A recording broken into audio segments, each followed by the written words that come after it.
Alright, good evening folks, it's Enforcer Matt, and welcome back to another Short War video, and today we have very big news that US military bases across Europe are in a heightened state of alert due to the very high likelihood of an attack on the bases, and we're told this is the first time in 10 years the level has been this high, which is obviously a pretty big deal, and we're also told of some major Ukrainian drone attacks on Russian territory overnight and also this morning that have caused some severe damage, and we're also hearing as well that war in Lebanon between Israel and Hezbollah seems to be very likely, and the likelihood of Iran joining in as well seems to be going up. But with that, we're jumping into our first news article of the day, which goes to BNO News. And as we can see in this post, US military bases in Germany, Italy, Romania, and also Bulgaria have raised their threat level to Charlie due to the possible threat of attack. And we can see right here on the chart, it gives us a chart of what these different levels mean, and that Charlie is the second highest, and it means an imminent threat of an attack. And typically, before now, we were sitting on Bravo, which is simply an increased and predictable threat of an attack. So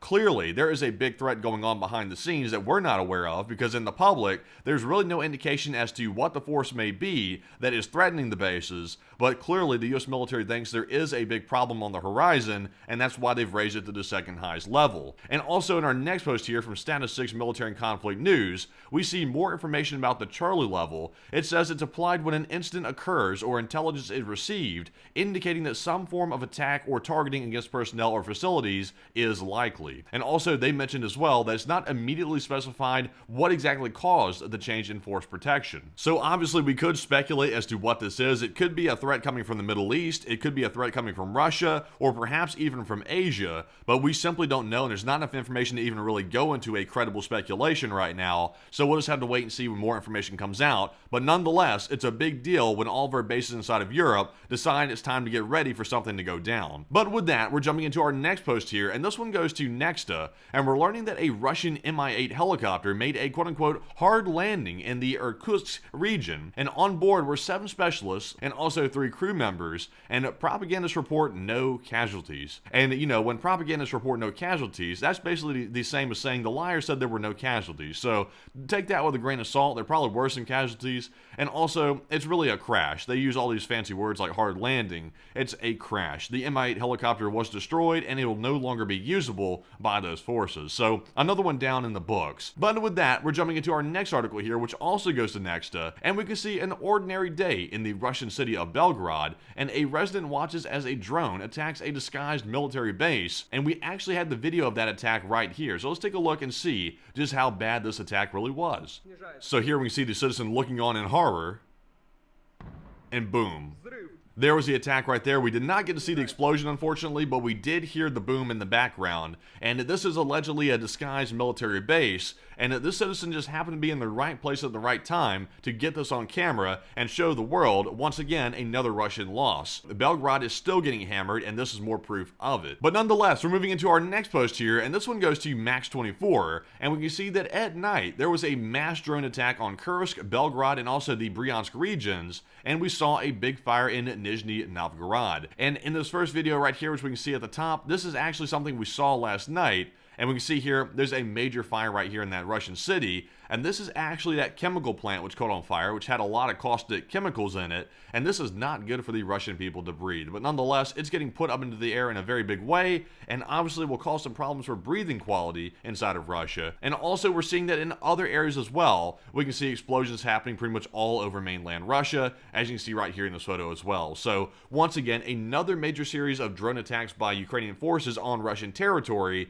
and it's quite good to see. And with that, we're moving into our next post here, which goes to Blaskavka. And in this post, we get some comments from Zelensky about the failed offensive in Kharkiv. We can see Zelensky said that Russia failed its offensive on Kharkiv officially, and it urgently needs new ideas for information gain. Zelensky also says, I think they wanted to occupy everything in the Kharkiv direction as much as possible, including Kharkiv itself, and that they failed this offensive, and yes, they had a successful start, but then they lost a lot of people and a lot of equipment, said the president. And we've actually known the Kharkiv offensive has been failed for actually weeks now, but Zelensky's coming out himself and officially stating that on the record that the Kharkiv offensive is officially over by the Russians, and the Russians that are remaining behind, the Ukrainian forces are going in and rounding them up and also taking them prisoner if they can. So it's not gone good for Russia whatsoever in the Kharkiv region. It's been an utter failure, and apparently Zelensky's putting salt in the wound here by saying they need more ideas for information gain, meaning they need more intelligence in the future. So not good for the Russians whatsoever. But in our next post here from the Kyiv Independent, we also have some more bad news for the Russians, and this says Ukraine is now mass producing strike drones with a range of over 1,000 kilometers, and Ukraine employs long-range drones to strike deep into Russian territory, targeting military infrastructure such as airfields and logistics, as well as oil refineries. So this article provides some confirmation that Ukraine is not only using these long-range drones, but now they're actually mass producing them. They're not being made by hand any longer, and if they are, they're being made in such a quantity that Russia simply won't be able to keep up with that. And this is big news because these long-range drones are what's being used every single day to strike these key targets inside of Russia, and it's crucial to have these drones because instead of having to use these very expensive missiles, we're seeing that now they're producing their own drones, which will allow them to have a cheaper method to strike these targets. So very good to hear indeed, and I'm very glad to see it. But moving on to our next post here, we now have one from Nexta, and we're receiving some very big news about what the Russians might be doing in the North Sea. We see here that the Times reports that NATO officials suspect that Russia may have mined critical EU submarine infrastructure in the North Sea. So I just want to note real quick that the keyword here is may have mined the critical EU submarine infrastructure. So this is an unconfirmed story. I want to make that clear right off the bat,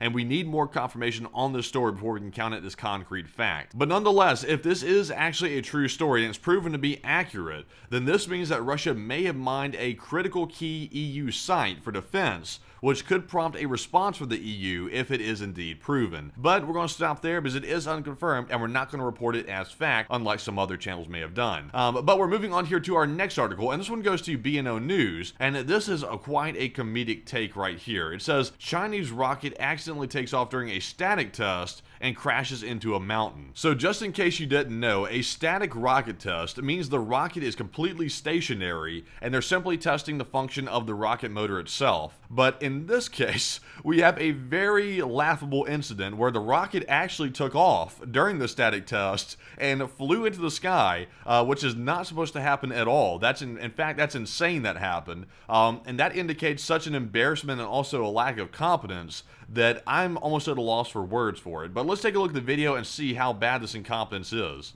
So here we can see the static rocket test taking flight, and there it is going right up into the sky. That thing is taking off and it is leaving. So that static test did not go as planned, and there's the rocket going right up into oblivion. And now it looks like it's taking a left turn, and the static test is about to go back down to the ground, and it crashed down into whatever is on the ground below. And here comes the aftermath of it. It's about to explode on the ground. All that rocket fuel is about to go up into blazes. And boom, there it went. It's on the ground right now. There's a massive explosion from that rocket fuel.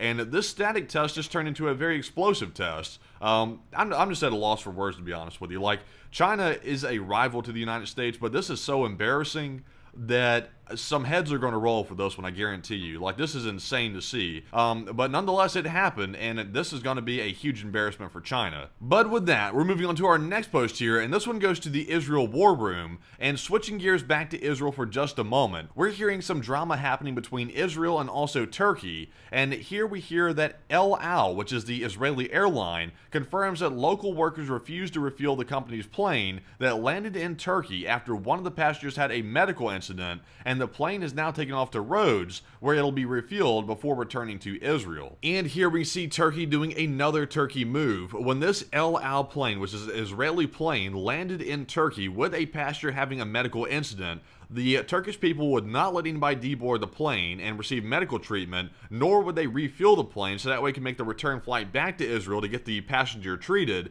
Instead, they told them to, basically piss off, go somewhere else, and then the plane had to fly off to somewhere else to get refueled so that way it could take the hurt passenger back to Israel. So Turkey here is being insane, and Turkey is getting on the border of potentially making NATO allies angry, which could lead Turkey to a bad situation with the allies inside of NATO. But with that, we have one more post to address, and this one goes to the Israel War Room as well, and this is more news about the possible war with Hezbollah and also Israel inside of Lebanon. And we're hearing that hospitals in northern Israel are on high alert for possible war with Hezbollah, Hezbollah, and the Galilee Medical Center director, Professor Masad Barhoum, and the Ziv Hospital director say that their hospitals have accumulated enough supplies to operate as quote-unquote separate islands for several days, according to media reports, and Zarqa has asked employees to prepare to arrive quickly at the hospital, bringing essential personnel items for an extended stay. So all signs point to something going down between Israel and Hezbollah, with all the countries asking their citizens to leave, the hospitals getting ready for mass casualties, and also Iran threatening to get involved. All signs point to a conflict breaking out in the next few days or maybe the coming weeks. But obviously only time will tell. But with that, that is actually our last piece of news for the day, and I hope you found today's video informative, and if you have, please press the like button and also subscribe to the channel as well, because that greatly helps us get the news out there. And also, if you want to support our work financially, you can go to our Patreon page, and the link is in the description below for the Patreon, where you can go over there, sign up for a monthly membership, and that greatly helps fund our work, which helps keeps us going. And with that, thank you all for watching. We'll see you all tonight at 10 p.m. Eastern for our nightly fundraiser stream on Sunday. And with that, bye-bye for now.